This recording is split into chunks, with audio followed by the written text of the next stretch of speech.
Change your thoughts, change your life. Welcome to the Change Your Thoughts, Change Your Life podcast. I'm your host, Nadia Delacruz, founder of the Dyer Wisdom Community. My guest this week is a beloved meditation teacher who has been a student of world religions throughout his life. His teachings weave together the mystical and contemplative aspects of the world's great spiritual traditions. He trained with Elizabeth Kubler Ross and spent much time working with friends like Ram Dass and Stephen Levine since the 1970s. His workshops and retreats often focus on terminally ill patients and people in grief.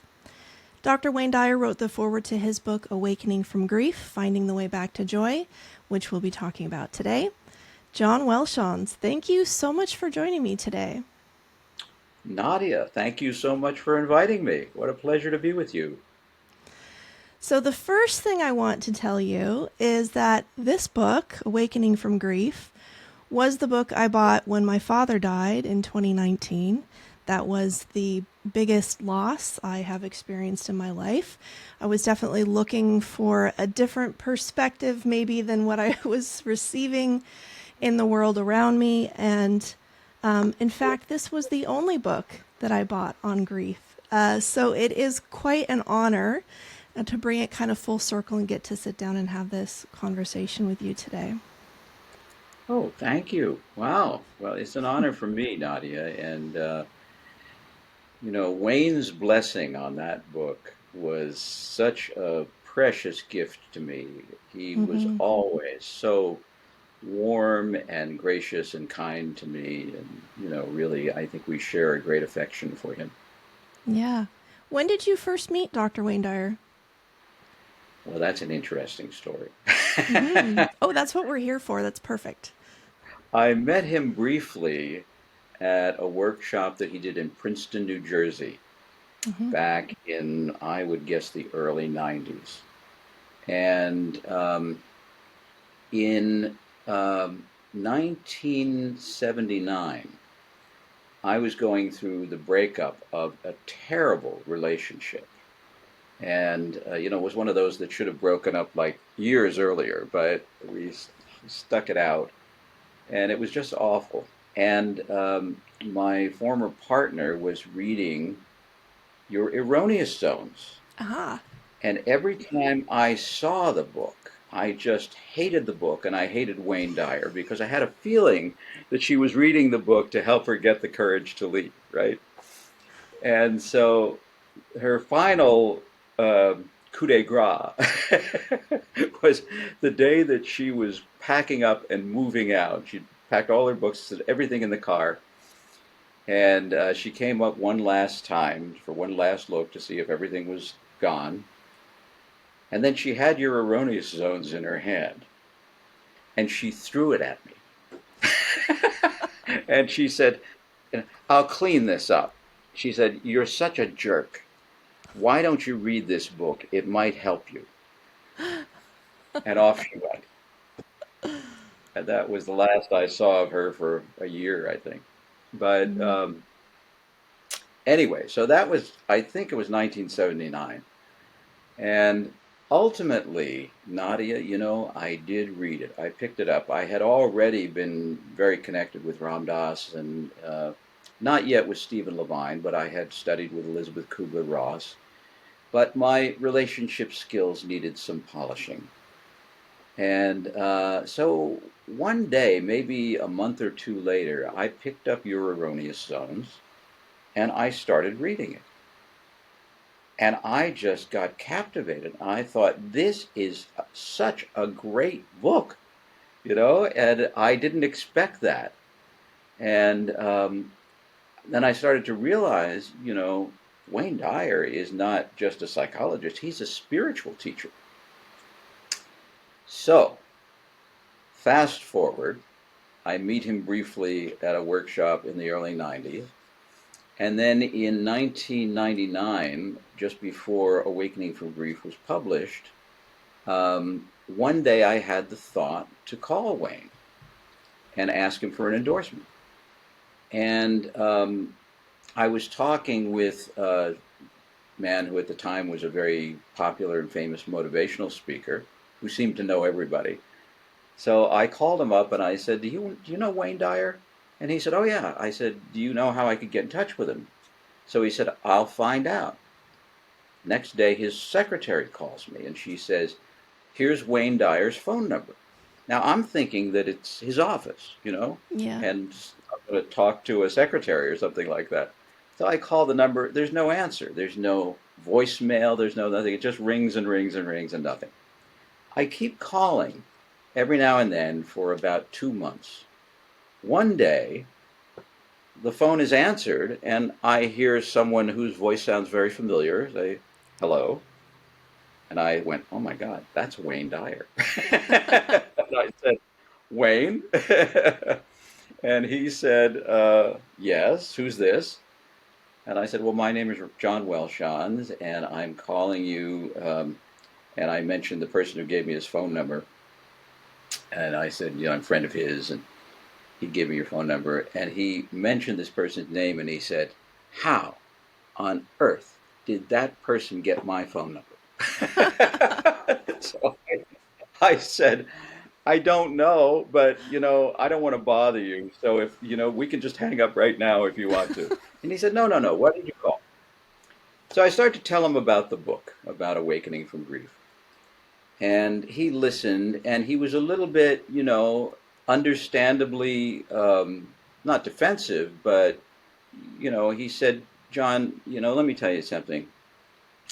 He said, John, I think everybody in the world is writing a book. I right now at this moment am looking at a stack of several stacks of probably 200 manuscripts sitting in my office that people want me to read and endorse, and I just can't read them all. And I said, I understand, it's fine. I said, but thank you for your time.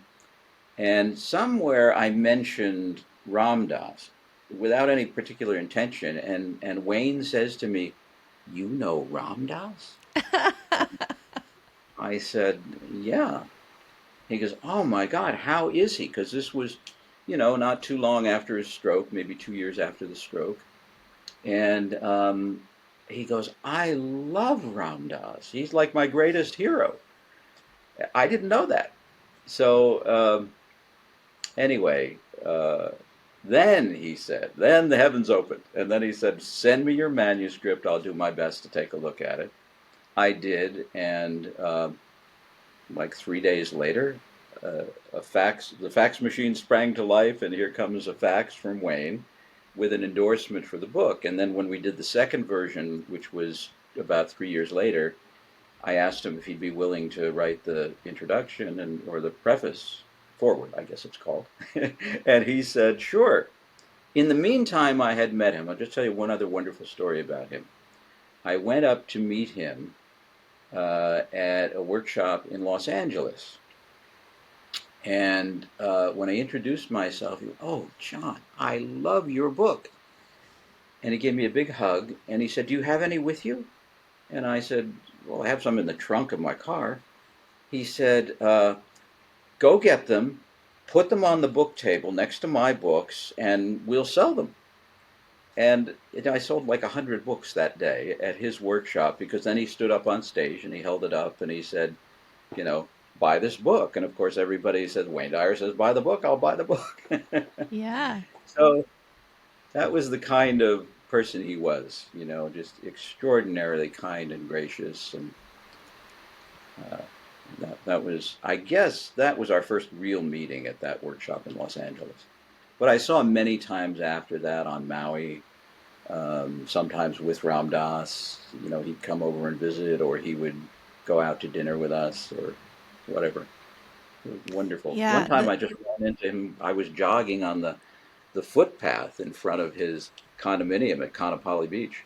Mm-hmm. And I knew he lived there, but I was staying down the beach and, just out for a jog. And I called him. We thought we might meet a few days later. Then I'm jogging, and here he comes, walking down the along the path. So we had a nice greeting then. So those are some of my Wayne stories. What's interesting to me, many things about the story you just shared, but one of the things is that when you read Erroneous Zones, which was his first book, that you recognized him as a spiritual teacher. And I'm not even sure if he had recognized that in himself yet.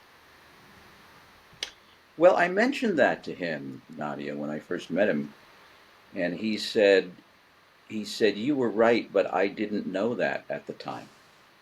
But to me, it came through his writing, because while he was a psychologist, but I could feel something much deeper than most psychology. Which is probably why he loved Ram Dass so much, too. I mean, he definitely saw him as a mentor, an example, and eventually a good friend, but it started out with him just really admiring Ram Dass's work. Yeah. I mean, he told me he used to go see Ram Dass whenever he gave a lecture that Wayne could see when Wayne was like a graduate student, and he'd try to sit in the front row, and yeah. Yeah, Dosima and I talked about that a little bit when I spoke with her earlier this year. I know you two are good friends as well. Mm-hmm. Mm-hmm. I was surprised that Wayne Dyer was an early influence for her, because I met her when we went to Maui, and I ended up at Hanuman Maui, which was just amazing. But Oh, but they're like, "Oh, who are you?" And I was like, "Oh, I run the Wayne Dyer Wisdom Community," and they're like, "Oh, we love Wayne Dyer," and so to hear that she actually discovered Ram Dass second. She discovered Wayne Dyer first. So even though she was his primary caretaker for so long, that there was connection there too. And both of them, for whatever reason, Dr. Wayne Dyer and Ram Dass, hold such a special place in my heart. They've brought me to levels of understanding and compassion that I'm not sure I would have found my way to otherwise. But they kind of it hits me in different places. Like I say, Ram Dass enters through the heart and then gets to my mind, and Wayne Dyer goes through my mind and gets to my heart. I like that. Yeah, because I've been thinking a lot about, what is it about these two? Because they're both so significant to me. But it was the words really that started me with Wayne Dyer. But it was this feeling with Ram Dass, and then it's like this feeling of grace, and what is that? And I think it awakens something that left something in me. So it's neat that we're all connected, right? But so many people feel this connection that I do, and exploring it is one of the great joys of my life. But I would love to read You part of. I'm sorry. Yes, that's a great question. I did meet Ram Dass once, and that was at a Wayne Dyer conference on Maui in, I believe it was 2007. It was the first time he had held a conference at the Westin there. Before he was always traveling. And he's like, "Well, you guys can come to me." And I was like, "Dr. Wayne Dyer in Hawaii?" Because I already loved Hawaii. I was like, "Yes, please." So that was his first. That was his first one. He made an annual thing, and he had Ram Dass there, which admittedly at the time I didn't know a lot about. Right. I knew Right. he was significant. I was captivated by the talk that he gave and how funny he was. But it was really after that I started diving into the recordings of his talks and his books and everything. So yeah, that was my one meeting with I Ram actually Dass. was there. You were Yeah. there. They're Oh, staying at Ram Dass's house, and he and Dass, said, "Well, we're going over to see Wayne today, and Wayne's going to have Ram Dass speak to his group." And so we traveled over to Kanapali, and I was amazed at how he affected the group, because if that was 2007, I had known him for 45 years at that, or 35 mm-hmm. years at that point. And it was sort of, it was just Ram Dass up on stage. I loved seeing him for all 35 years. It wound up being almost 50 years that I knew him. But to see Wayne's group just so enraptured by him was just wonderful. Yeah, I remember at one point he held a meditation, and he had just come off of a year of studying the Tao Te Ching. And to me, he was the most centered that I've ever seen him. And he always inspired me, but there was something different. There was a depth to his experience, to his presence, the way that he showed up. You know, it felt a little bit slower and deeper. And he was also excited about his next project, which was Excuses Be Gone. So he wanted to practice some of his techniques for overcoming self-defeating thought patterns. But mostly we were there to talk about the Tao, change your thoughts, change your life, living the wisdom of the Tao. At one point he held this guided meditation. And so the whole audience, I don't know what we were, maybe 200 people or something. We all sit there and we close our eyes, and Wayne gets into this space and he starts this guided meditation. And I just felt this wave of energy that washed over the room. And I actually opened my eyes and I was like, like, did anybody else just feel that? I don't think I said it. I wasn't going to interrupt the meditation, but I'm looking around like, did anybody else just feel that? Because it's like he was so practiced at that point of getting into that space, of coming into alignment with that heart space, that it was like, it was a tactile, sort of palpable experience for me. Mm-hmm. Sweet. Yeah. But it was an amazing weekend. I love being there. And it's so fun to hear that you were there, and I know Dossie was there too. I was there. In fact, we went back, I don't know if it was the next year or 2 years later or what, but we went back another time. Ram Dass, I think, maybe did 3 or 4 altogether with Wayne, but at the West in Maui. But I went back with him another time, and that time I remember Wayne was struggling with his health and not feeling real good, although you wouldn't have known when he was up on stage. He was just fine. Yeah. I know he had a lot of neck and back pain. Is that one of the things that he was dealing with at the time? Of course, he had his leukemia diagnosis too, but I'm really not sure how much that impacted how he felt from day to day. Because I don't think that's something that we heard a lot about. Yeah. Yeah, he didn't seem to complain, and I do remember that day he was having neck pain and stomach issues. So he invited us to have lunch with him backstage, and he had this wonderful feast set up for about 10 people. But he couldn't eat much. He had to go over in the corner of the room and lie down, and a body worker who was there was working on him. Mm-hmm. So, I was amazed when I saw him come back after lunch and just, seem fine.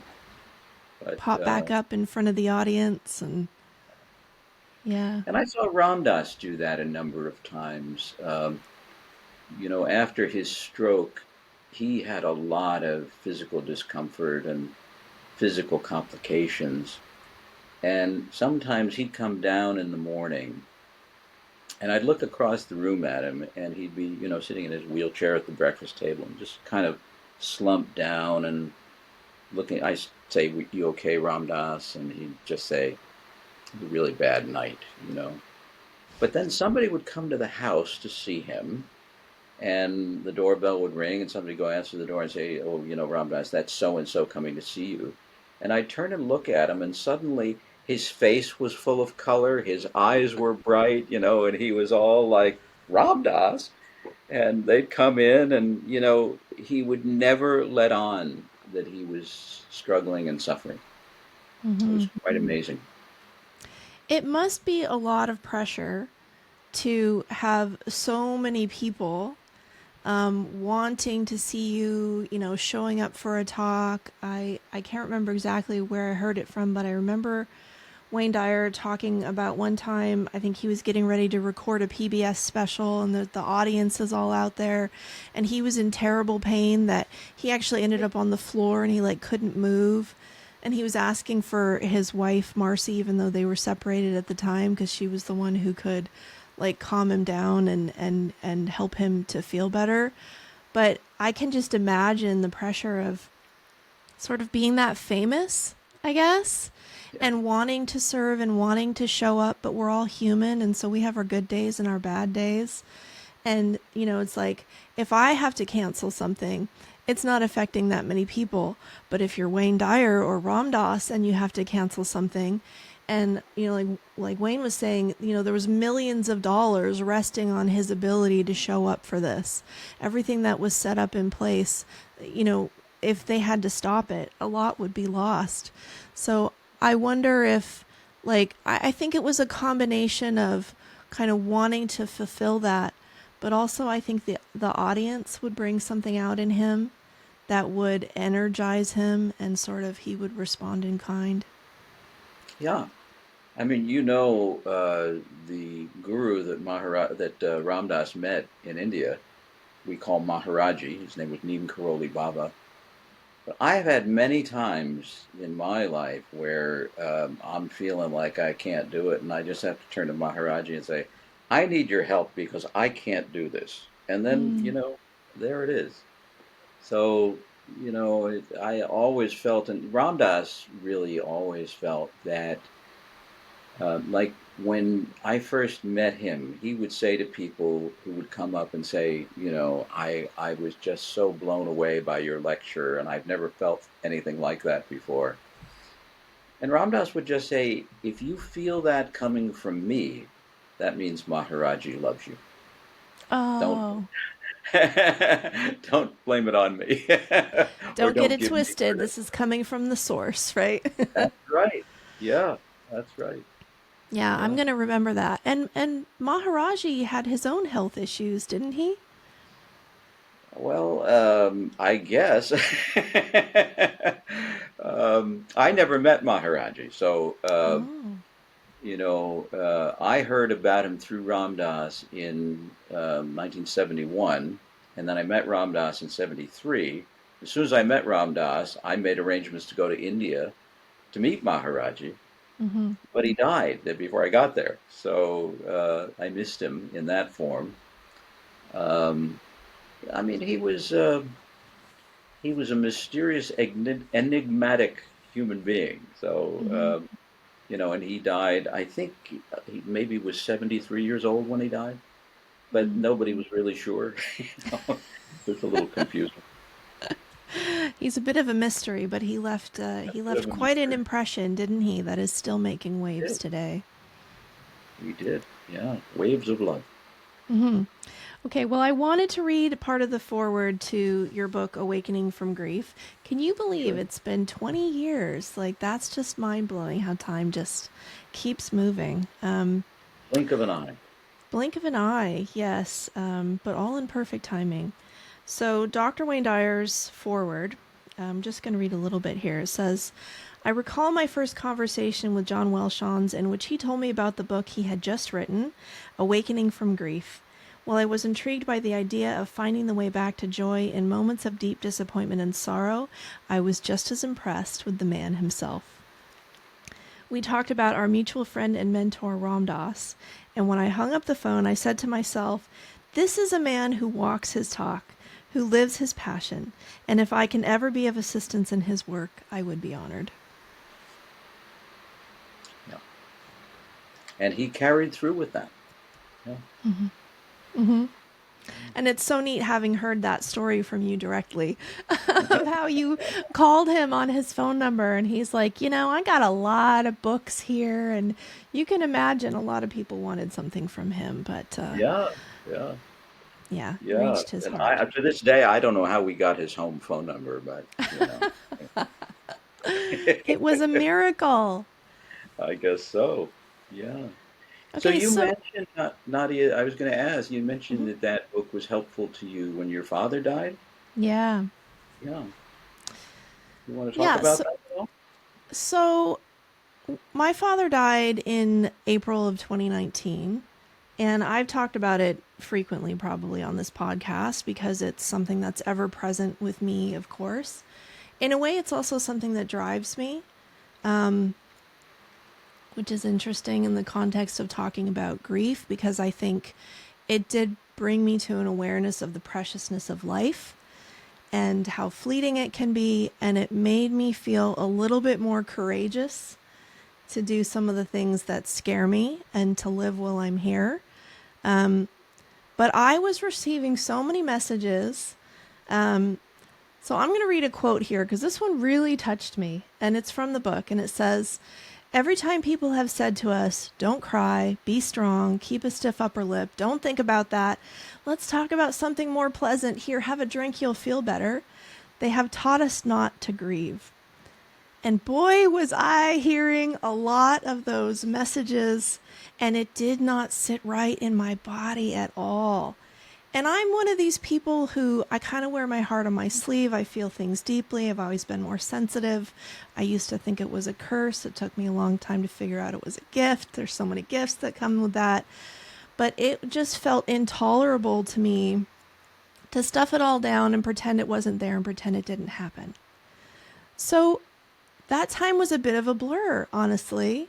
And I can't tell you for certain why this was the one book that I bought on Amazon about grief. But I think it was how open and honest and courageous you were about the truth of the human experience. And that's something that I have always been drawn to without maybe even understanding why. But like, you know, let's get real about what life is. Mm-hmm. Well, that really was Ram Dass's influence. You know, in all the years I knew him, that's so much what he was about, was facing life directly and clearly, not sugarcoating it, not pretending that it's other than it is, and recognizing that there are these seasons of life, I've been calling them recently, but phases of our lives that we go through, and we're going to have losses, and we're going to have disappointments, and that's just inevitable, you know. I mean, even Wayne Dyer, with all of his wonderful success, you know, had losses and disappointments, and I think we lose sight of that in this culture. So, and you know, there's so little preparation for any of it, and so it was really Ram Dass. You know, people have said to me what you just said. You know, you're so courageous to write this book in the way you did. And to me, it wasn't courageous. It was just honest, you know. And I guess it takes courage to be honest. But at this point in my life, not so much, because I realized, you know, that line in the Bible that says, you will know the truth and the truth will set you free. I think I wrote in Awakening from Grief that in one of my early interactions with Ram Dass, when we were just coming out of the 60s and the 70s, you know, and we had ways of getting high, which many of us had sort of renounced by that point. But he said, if you want to get really high, try living in truth. Very scary. But, you know, it's just a fascinating and I would say even glorious way to live.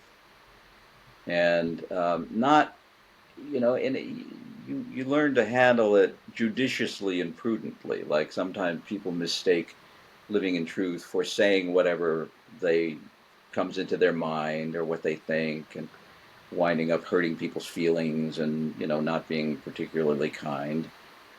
So in that case, I just like to apply that wonderful formula. Before you say something, ask yourself, is it kind? Is it true? And is it necessary? But, you know, Ram Dass and I used to sit and look in each other's eyes as a meditation. And he did this with a lot of people, but we would sit and look in each other's eyes until we established this really pristine, beautiful connection through meditation. And then he would start asking a question. And the question was, if there's anything you can bring to mind which would be difficult, embarrassing, or uncomfortable for you to share with another human being, share it. Now, that's not typical mode of conversation in our culture, you know. And what he was doing ultimately was, you know, we go through this exercise, his eyes would never flicker, and you could feel that his love never flickered. So you tell him like the worst thing you'd ever done or ever thought, and he'd go, right, I hear all that. And here we are. The world didn't come to an end. Now, if there's anything difficult, embarrassing, or uncomfortable that you can share with another human being, share it. And we just go through it and through it until finally, I couldn't think of anything. you know, it was, and I realized it was a kind of purification that was what probably the Roman Catholic Church was endeavoring to do with confession, but it didn't quite work the same way. With Ram Dass, it was just like um, he or Stephen Levine started to call the practice the eater of impurities. So it was just like that another human being would bear witness to your stuff and not judge you for it. And Mm-hmm. he did that because that was the experience he had with Maharaji in India. Yeah. Maharaji loved him unconditionally. And it didn't matter. And Maharaji knew everything about him, and he still loved him. Yeah, I think that kind of love he described as the most transformative. And it sounds like really that practice he was doing with you is an emptying of shame and guilt. Like Yeah, just let it all out, put it here on the table. It sounds so much like what they do in a lot of the 12-step programs like AA, yeah, right? And yeah, I adore that level of honesty. I am really drawn to people who are like, you know what? This is it. This is my story. This is how I really feel. Instead of trying to keep those masks on all the time of, oh, I'm fine and life is good and la la la la la. That sort of um, forced positivity is really hard for me to swallow. But when we talk about truth, I see it less of a verbal expression and more as a commitment to trying to see and meet life as it really is. How do I really feel in this moment? hmm Um, how do I really feel about my relationships or my life? Or what am I really thinking about? And I know, of course, you are a teacher of meditation, and I think when we get to that um, topic of mindfulness, it's observing what the mind is doing. And only if we have some awareness of what's feeding all these feelings and experiences that we're having do we have any hope of doing anything about it. yeah. That's right. That's it. It's as you alluded to, the culture trains us not to do that. Don't think about it, don't look at it, don't, pretend it's not happening. And I came to this realization, Nadia, a number of years ago. I started doing meditation in 1968, and I started teaching it in, I think, 75.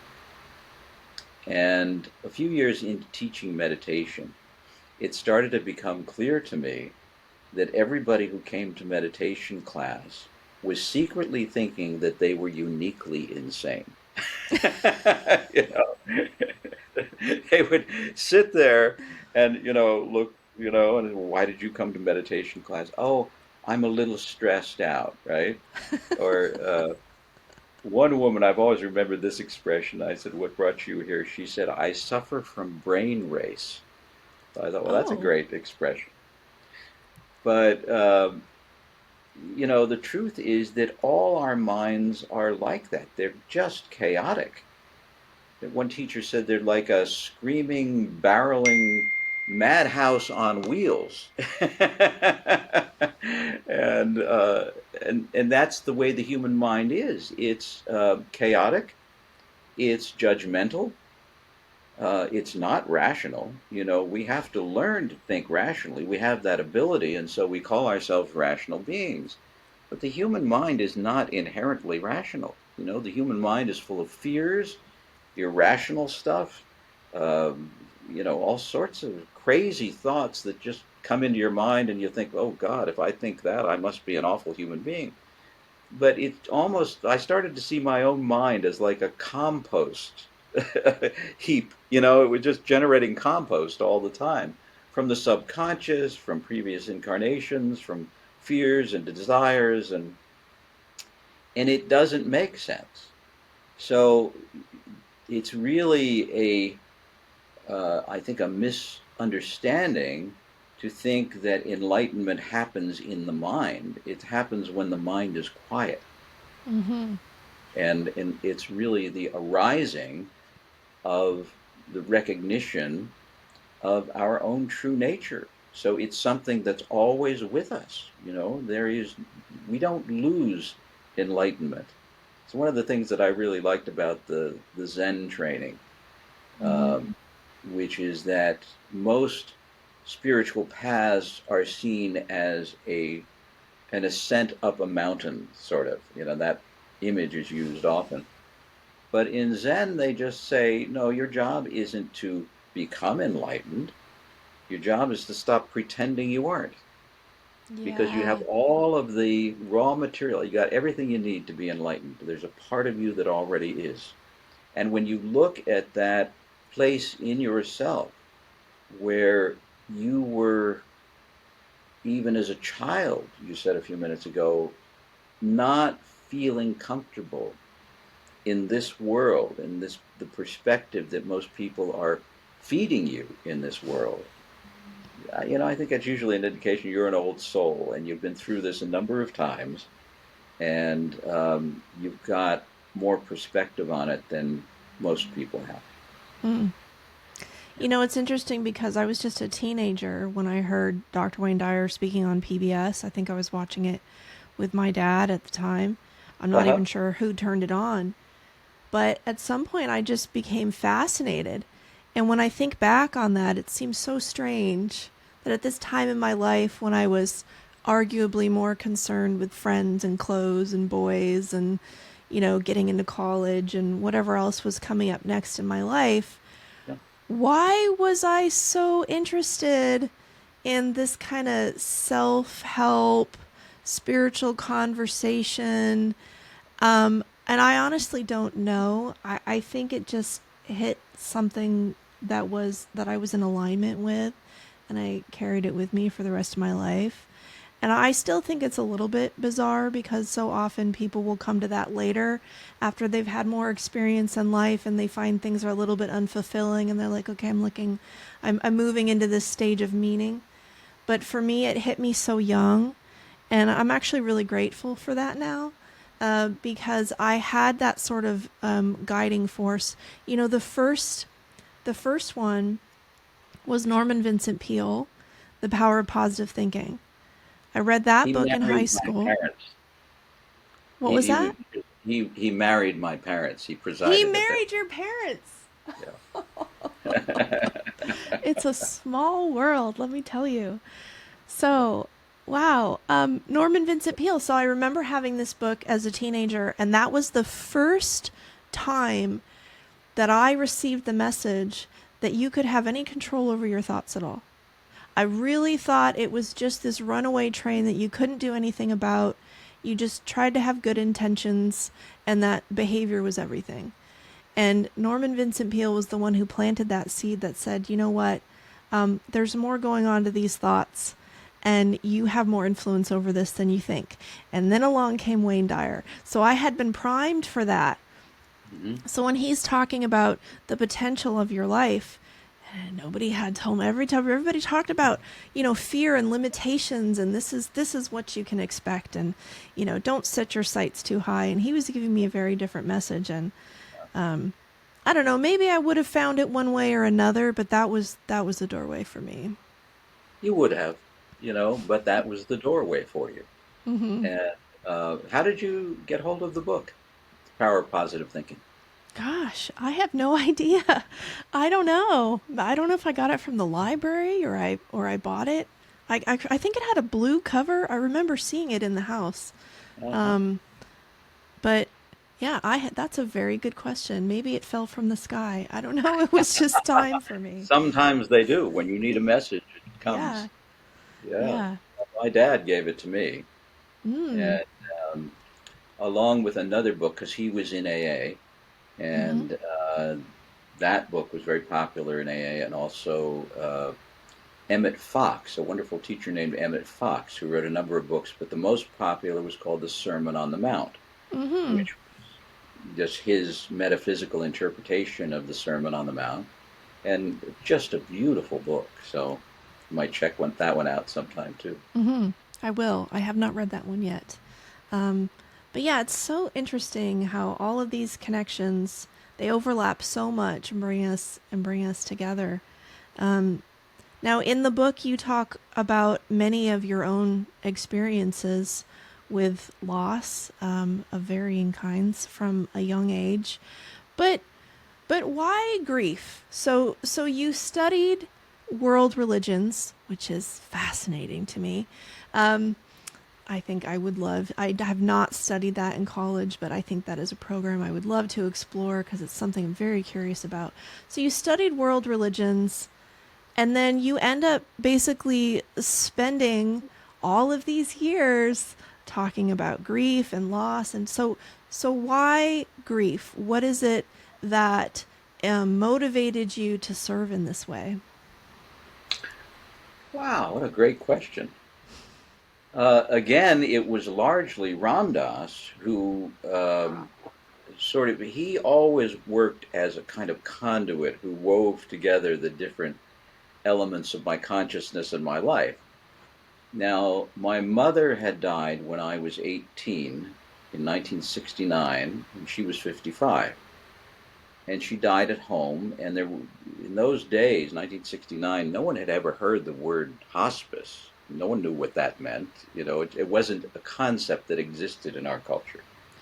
And if someone was dying, they certainly wouldn't be brought home unless the family was very poor and they couldn't afford to have them in a nursing home or hospital. My mother wanted to come home. And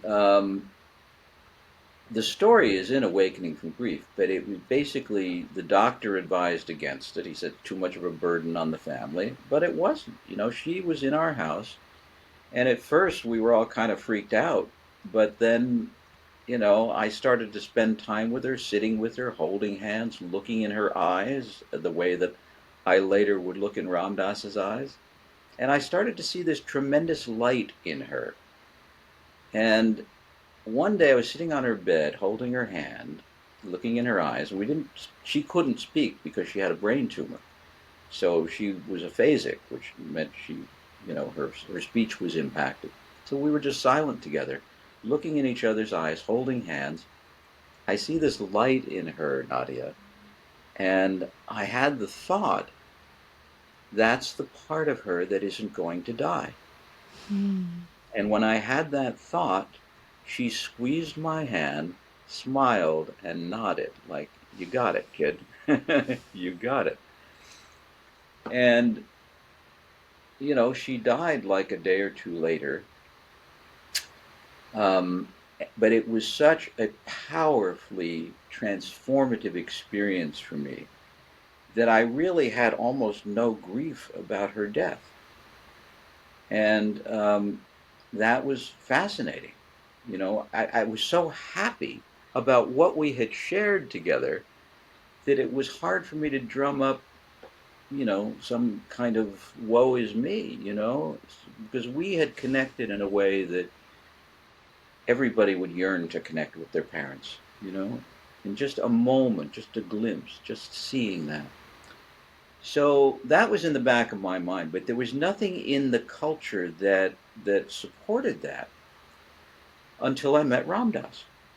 And I met Ram Dass in 1973, and he had been spending a lot of time with Elizabeth Kubler Ross, who was, a psychiatrist from Switzerland, who was a wonderful, saintly being. And he mentioned that, and he said that he and Elizabeth at the time were planning to start a center together and work together. And I was so fascinated by it. He said during his lecture in 73 that he was finding being with people who were dying and people who were grieving to be the highest spiritual practice he had ever come upon. And I went up to talk to him about that. I said, I'm a little puzzled by that. We talked a little bit, and he talked about Elizabeth, and then he said, well, why don't you go see her? So I did, and it was about 3 years later when I finally had the opportunity to see Elizabeth. at a big conference in Berkeley, California. And what struck me at that conference was there were 2,000 people there talking about the thing that we were never supposed to talk about, and everybody looked happy. And I thought, this is bizarre, and it was like everybody felt this weight lifted off their shoulders, like we can finally speak truth. And so that was the beginning. I was really impressed by that. And then, Ram Dass continued to do the work. Continued to influence me in that way, and then ultimately introduced me to Stephen Levine, and that was really his work. And so that's, it's not the only thing I do, but it's certainly been a significant guidepost in my life. And it's a significant reminder, because I'm often working with people who are dying who are younger than me. So it caused me at a certain point to start realizing that there is a truth that we often ignore, and I like to bring that truth into my daily meditation. For about 30 years now, in my morning meditation, as I'm coming out of meditation, I add in the following reflection. And I say to myself, this could be my last day on earth, or the last for someone I love. In light of that, how do I want to spend it? What do I want to fill my mind with? Do I want to be loving and generous and kind, or do I want to be cranky and selfish? And the answers come pretty quickly. If you realize, geez, this could be my last day, how do I want to spend it? And it could be. That's the fascinating thing about it. And I'm saying that not out of pessimism or negativity. That's the truth of our human life. Not one of us has any idea how long we've got to live in these bodies. And I think if we think about it more, instead of thinking about it less, it wakes us up. In some sense, you start to realize you don't have time to be depressed and carrying on about how terrible things are, because you need to look around and see how beautiful things are around you. I'm not discounting that people have tremendous suffering and problems in their lives, but if you focus on that solely, you miss so much beauty, Mm-hmm. So that was really... What brings you joy? Talking to you, being with you, talking about truth, talking about God, talking about love, being in love.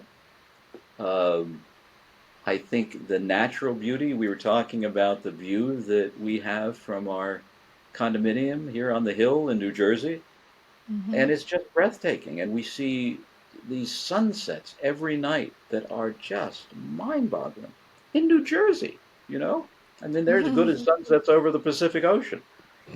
So, natural beauty and love, I think, are the main, if I had to pick two. If I have to pick one, I have to go with love. Love. Yeah. Well, that really covers it all. Love. Yeah. The reason why I ask you that is because you have spent so much time contemplating the truth and the reality that we are all going to die one day, and that you have that in your daily meditation.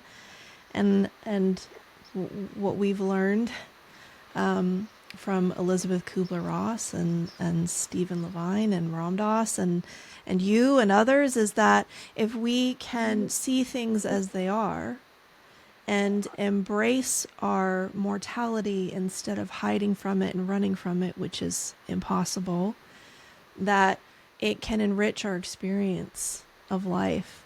One of the quotes from your book says, in teaching us to avoid the unpleasant and encouraging us to deny the inevitable, our culture has robbed us of many, many precious opportunities to gain a deeper, more immediate sense of who we are and what our lives are all about.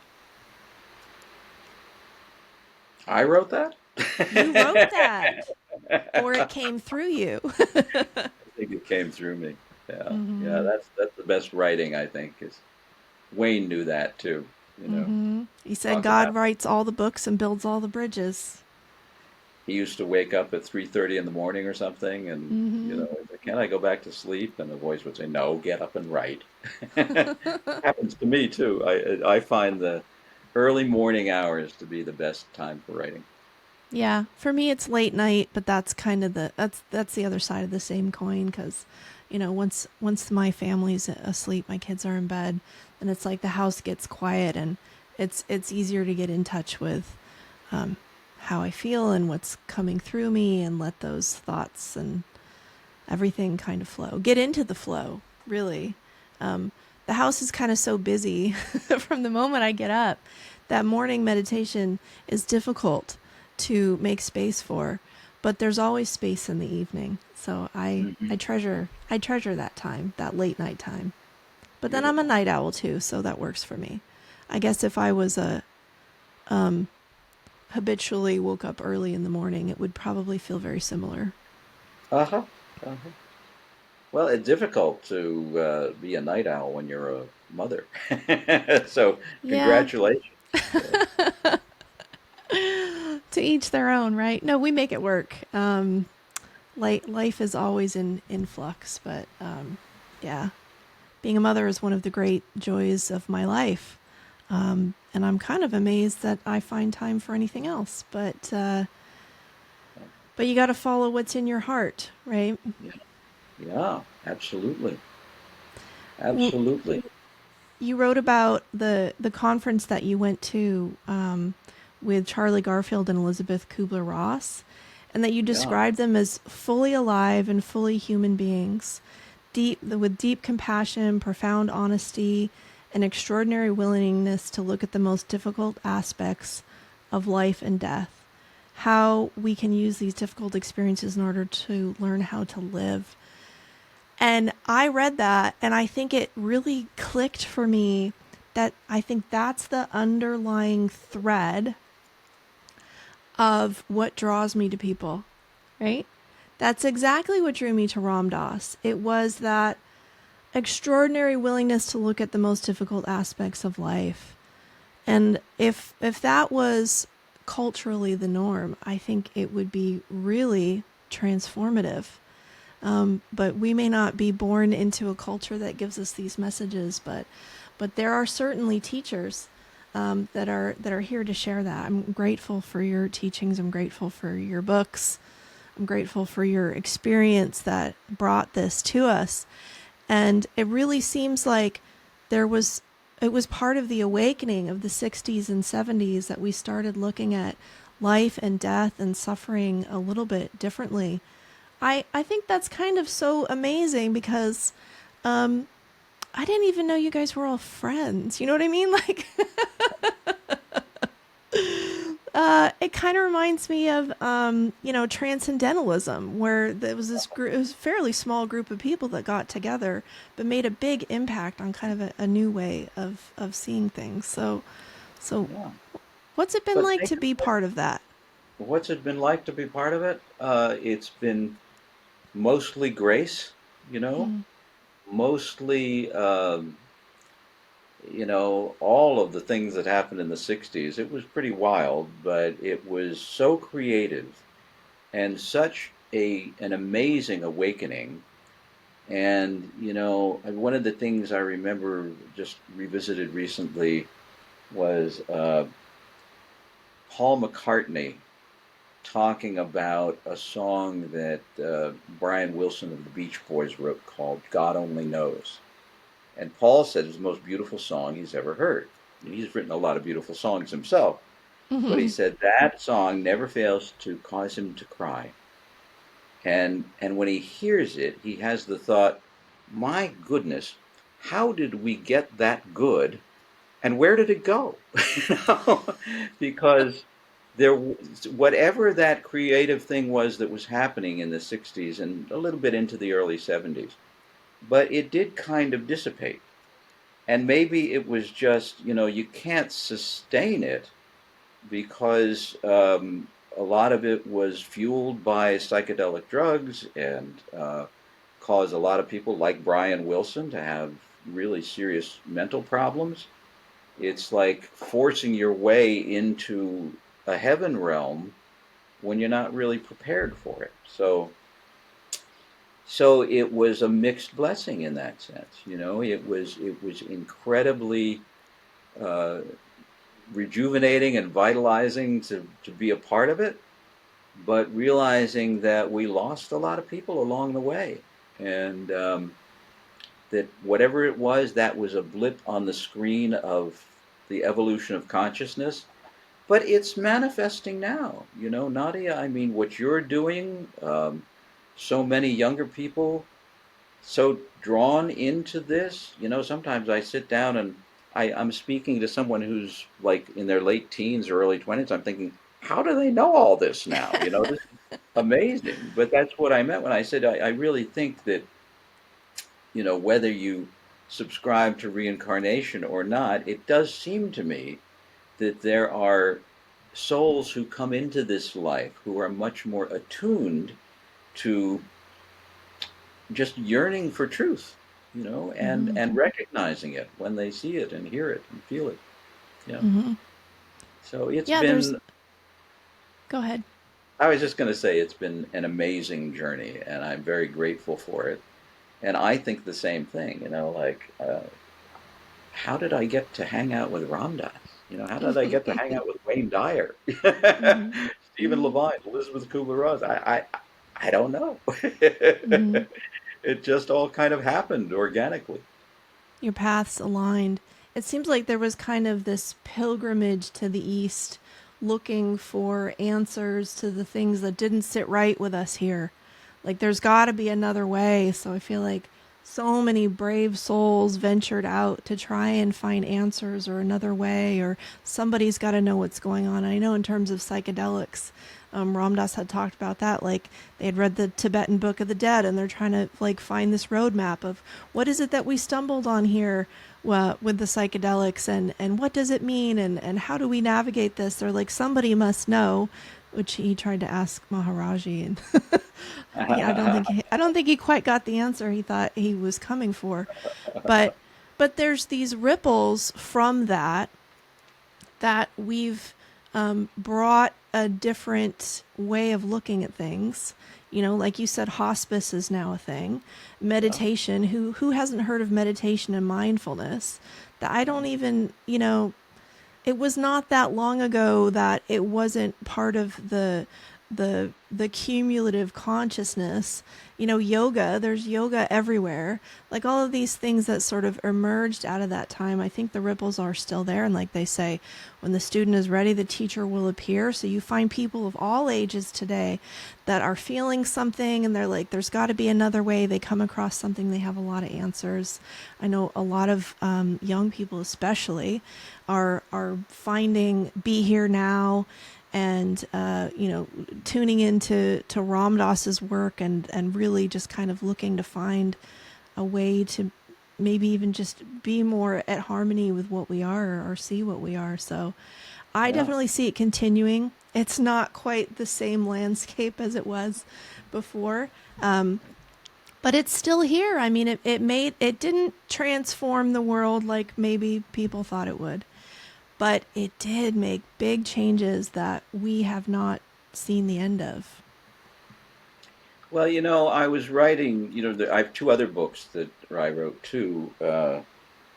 This one, One Soul, One Love, One Heart, which is called Yes. The Sacred Path to Healing All Relationships, and When Prayers Aren't Answered.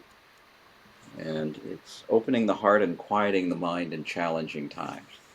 And Mm-hmm. this book, when I was writing it, it started to dawn on me that the world does this thing of kind of getting better and worse at the same time.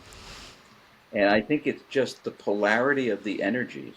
It's like, one of the things that's so evident in our culture now is political polarities, right? And not to take one side or the other, but simply to note sort of the principle of physics, which every action has an equal and opposite reaction.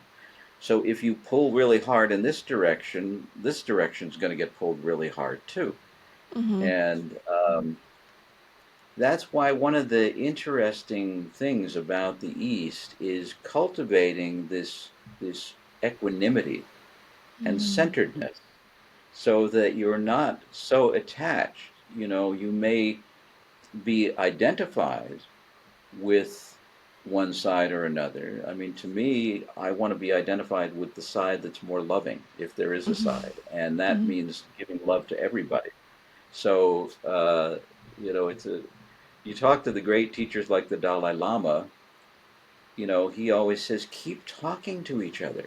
Don't stop talking to each other. Don't say, your beliefs are so reprehensible, I won't even acknowledge that you exist. No, find your common ground. Find the places where you can meet. One of my friends a few years ago was talking about how she had this big rift with her neighbor, next door neighbor, who she dearly loved for years, and they always got along, and then they got into this political argument. Now they're not speaking to each other. She said, "What do I do?" I said, "You bake really good cookies. Bake some cookies and take them some cookies." Something that's just simple like that, just so that we can keep connection to one another and hold to our principles, hold to what we know is right, and go toward the light, as the Tibetan Book of the Dead always said. Just keep going toward the light. We can send love to those that we disagree with. In fact, that's where our work is. I love that Ram Dass would put pictures on his puja table of people that really irked him, that was really difficult for him to love. So that would remind him, so he could say good morning to all of them and try to be as loving to the people he disliked as the people that he naturally loved. I mean, even Jesus said that, right? To love everyone. So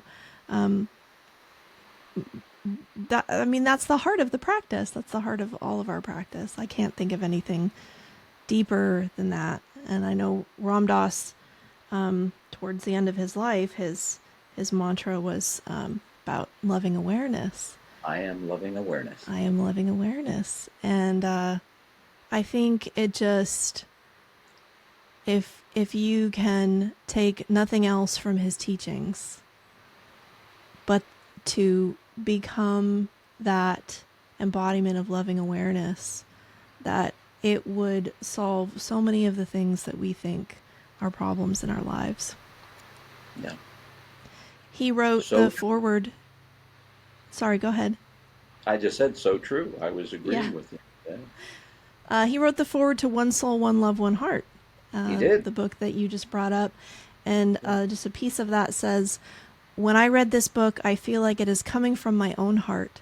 John eloquently and elegantly puts into words the concepts that I have been teaching and working with on my own journey for many, many years." Yeah. I once was sitting with him on Maui, and I said, we were talking about the book, and it was, I think, while he was writing the foreword, and he was telling me how much he liked it. I said, "Well, I stole it all from you." And he said, "Oh, that's why it feels so familiar." This is great stuff, Ram Dass. I'm going to put it all in my book. That's right. That's right. But I did it openly and with great respect. Oh, yes, of course.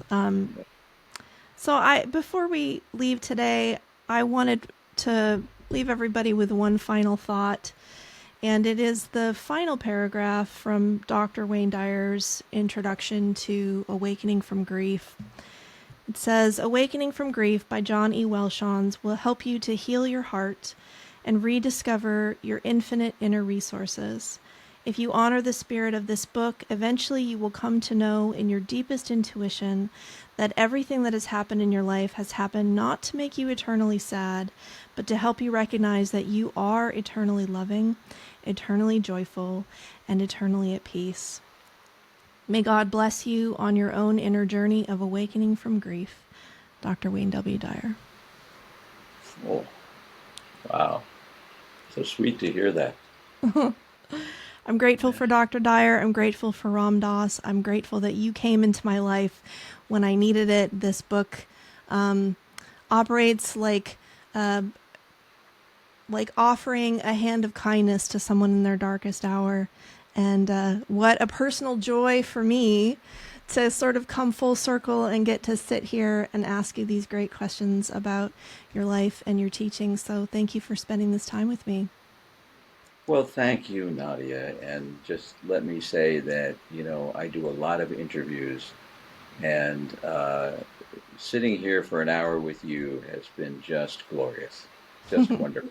Thank you for your wonderful questions and comments and your beautiful consciousness. Thank you so much. We meet in the heart space. Yes. Yes. And for all our listeners, thank you for following Change Your Thoughts, Change Your Life and telling your friends about it. Until next time, take care of yourself and take care of each other. Namaste.